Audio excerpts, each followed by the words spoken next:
I wanted to try the viral spicy bowl, but the former bartender and me had to put a spin on this recipe.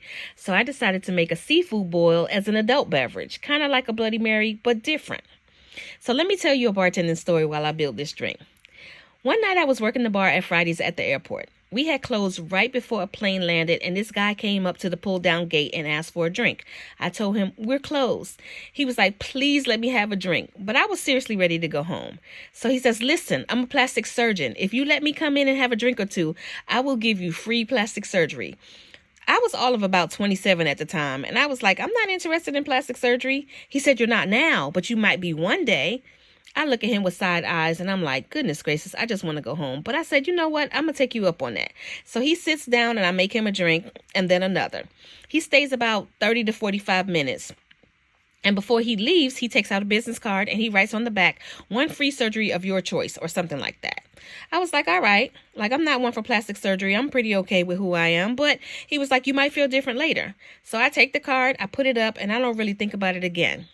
About 10 years later, I find this card and I was like, hey, you know what? Let me just call him up to see if he's going to honor this, because I still wasn't interested in plastic surgery at the time.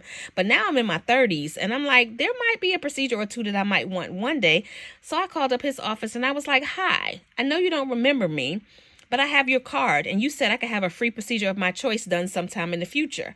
When I tell you the way that man hemmed and hawed about his promise, he said, "I meant right away." I said, "No, I specifically said I wasn't interested in plastic surgery, and you said you might be in the future." There was no date attached to the future. And so he says, "Well, I mean, all you did was give me a couple of drinks." Okay, so you do remember me. But that was you offering plastic surgery. I did my part of the agreement. So he said, "Okay, I'm going to honor it. However, it's going to have a time limit to it." So within about a week, I received a letter in the mail. And I wish I could find this letter now. I'm pretty sure I still have it. But pretty much he put a cap on it. He was like, "All right, you can get these procedures, but they have to be done within the next 2 to 3 years or else it's void. And it doesn't include anesthesia." He just had all these stipulations. I was like, once I got that letter, I was like, yeah, I knew I shouldn't have let this dude in, because now he's backtracking from his original offer. I could have pressed him. Really, I could have sued him and made him honor the agreement. But do I really want to be unconscious and under the knife of a surgeon who's mad at me? I wonder if I hadn't called him back then, if I had just called him now and was like, "Yeah, about 30 years ago, you offered me free plastic surgery and now I have your card and I want to use it."